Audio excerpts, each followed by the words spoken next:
Hello guys, நிறைய பேர் video subscribe பண்ணாமல் பார்த்துட்டு இருக்கீங்க. சப்ஸ்கிரைப் பண்ணிட்டு பாருங்க, அப்பதான் நாங்கள் போடுற வீடியோ உங்களுக்கு நோட்டிஃபை ஆகும். இந்த வீடியோவில் நம்ம என்ன பார்க்க போறோம்னா, ஸ்டேட்மெண்ட் ஆஃப் அஃபேர்ஸோட ஃபார்மேட் தான் பார்க்க போறோம்.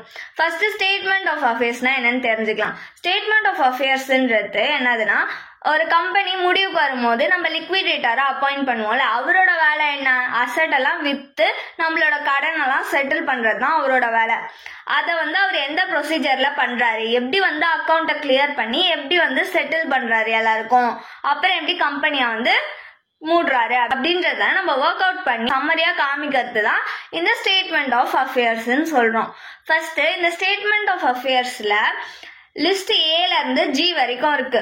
இதுல எப்படி அவர் செட்டில் பண்றாரு, எப்படி ஒருத்தருக்கும் எப்படிலாம் பே பண்றாரு அப்படின்றத தான் இந்த லிஸ்ட் ஏல இருந்து ஜி வரைக்கும் பார்க்க போறோம். ஃபர்ஸ்ட் நம்மளோட லிஸ்ட் ஏவும் பியும் இது ரெண்டுமே நம்மளுக்கு அசட்டை வித்ததுக்கான அமௌண்ட்டை காமிக்கிறது தான் இந்த list A list B. First list A பார்க்கலாம். Asset not specifically pledged as per list A. Not specifically பிளட்ஜ்டுனா, பிளட்ஜ்டுன்றது செக்யூர்டு. எது மேலனா, ஒன்னு கடன் மேல, டெப்ட் மேல, அப்படின்னா லோன் மேல செக்யூர் பண்ணது. இங்க அசட் நாட் ஸ்பெசிபிகலி பிளட்ஜ்ட் அப்படின்னு கொடுத்துருக்காங்க. அப்ப பிளட்ஜ்டு பண்ணப்படாத அசட் எல்லாம் இங்க வரும். இதோட ஃபார்மேட் பாருங்க. பர்டிகுலர்ஸ் இங்க எஸ்டிமேட்டட் ரியலைஸ்டு வேல்யூ, அதாச்சு நம்ம அசட்டை வித்ததுக்கான amounts, bank balance, cash in hand, unpaid calls, marketable securities, debtors, loans and advance, bills receivable, stock, work in progress, freehold property, land and buildings, plant and machinery, furniture and fittings, leasehold property, investment, livestock, etc.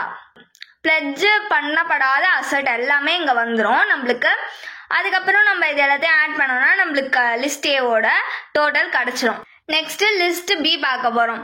இது asset specifically pledged, secure ஆன அசட்லாம் இங்க தான் பண்ணும். இந்த pledged 2 types இருக்கு. ஒன்னு fully pledged, இன்னொன்னு partly pledged. Fully பிளட்ஜ்டுன்றது fully பிளட்ஜ்டுனா என்னன்னா, இப்போ நம்ம 1 lakhக்கு லோன் வாங்குறோம்னு வச்சுக்கோங்களேன். அதுக்கான டாக்குமெண்டா நம்ம 1,20,000 மதிப்புள்ள ஒரு டாக்குமெண்டா வச்சு லோன் வாங்குறோம். அப்படின்னா அது மொத்தம் நம்மளுக்கு எக்ஸ்ட்ராவே 20,000 இருக்கு நம்ம அமௌண்ட். அப்போ நம்மளோட லோன் ஃபுல்லாவே செக்யூர்டா இருக்குன்னு அர்த்தம். நெக்ஸ்ட் பார்ட்லி பிளட்ஜ்டுனா என்னன்னா, இப்போ 1 lakh நம்ம லோன் வாங்குறோம், 80,000 மதிப்புள்ள டாக்குமெண்ட்டை தான் நம்ம வாங்கியிருக்கோம்னா அதுல 20,000 நம்மளுக்கு அன்செக்யூர்டா இருக்கு. ஸோ அதனால அதை நம்ம பார்ட்லி பிளட்ஜ்டுன்னு சொல்லுவோம்.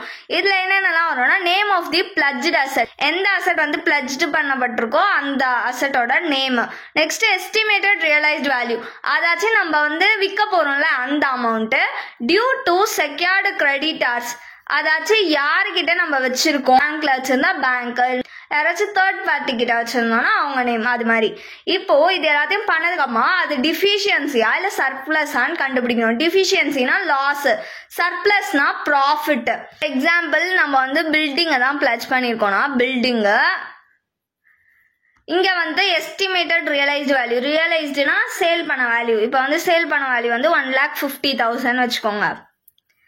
நம்ம செக்யூர் பண்ண அமௌண்ட் 1 lakh.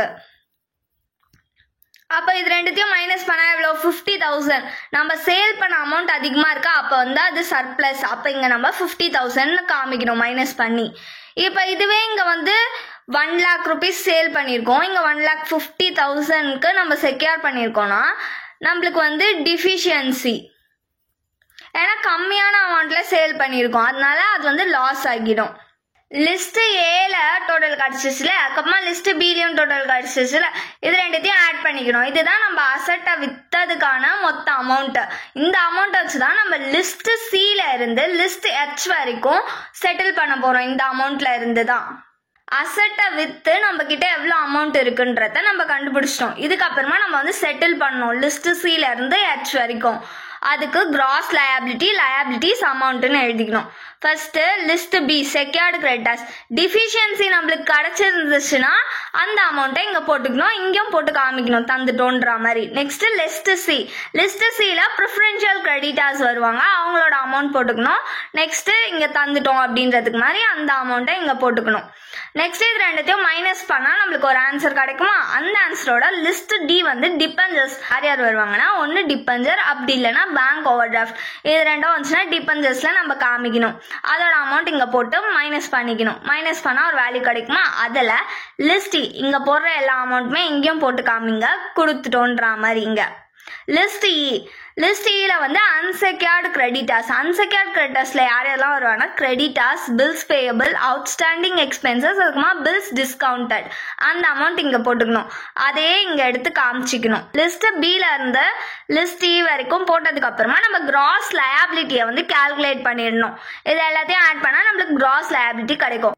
பேலன்ஸ் அமௌண்ட்டா மிச்சம் இருக்க அமௌண்ட் வந்து நம்ம யாருக்கு கொடுக்கணும்னா ப்ரிஃபரன்ஷியல் ஷேர் ஹோல்டர்ஸ்க்கு கொடுக்கணும். லிஸ்ட் எஃப்ல அவங்களோட அமௌண்ட் இங்க போட்டுக்கணும் அவுட்டர் காலம்ல. நெக்ஸ்ட் மைனஸ் பண்ணா ஒரு வேல்யூ கிடைக்கும். அதோட லிஸ்ட் ஜில ஈக்விட்டி ஷேர் ஹோல்டர்ஸ் இருக்காங்க, அவங்களுக்கு தரணும். கால்ஸ் நிறைய இருந்துச்சுன்னா அதை மைனஸ் பண்ணி அவுட்டர் காலம்ல போட்டுக்கணும்.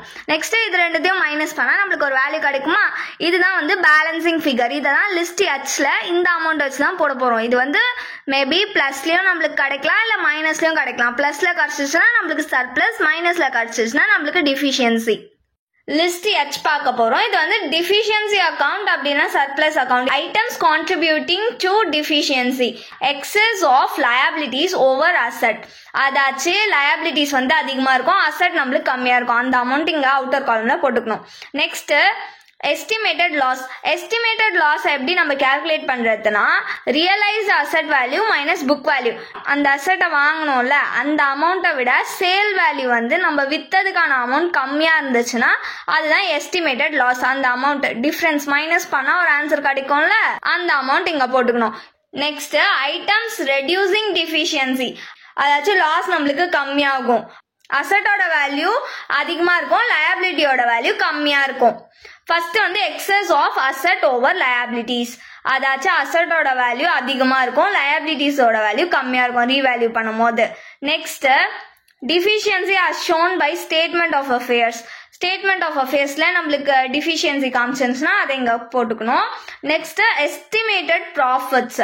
அதாச்சும் ப்ராஃபிட் எப்படி சேம் தான், அசெட்டை வித்தோம்ல அந்த அமௌண்ட்டையும் அதோட ஒரிஜினல் அமௌண்ட்டையும் மைனஸ் பண்ணா நம்மளுக்கு ஒரு வேல்யூ கிடைக்கும்ல, அதை இங்க போட்டுக்கணும். நம்ம அசெட்டை சேல் பண்ண அமௌண்ட் வந்து அதிகமா இருக்கும், புக் வேல்யூ வந்து கம்மியா இருக்கும், அதுதான் நம்மளோட எஸ்டிமேட்டட் ப்ராஃபிட் வேல்யூ. மைனஸ் பண்ணா ஒரு ஆன்சர் கிடைக்குமா, அதை இங்க போட்டுக்கோங்க. இப்போ இது எல்லாத்தையும் ஆட் பண்ணா ஒரு அமௌண்ட் கிடைக்கும். டோட்டலா வந்து நம்ம டெஃபிஷியன்சி அக்கவுண்ட்ல பேலன்சிங் ஃபிகரா காமிப்போம்.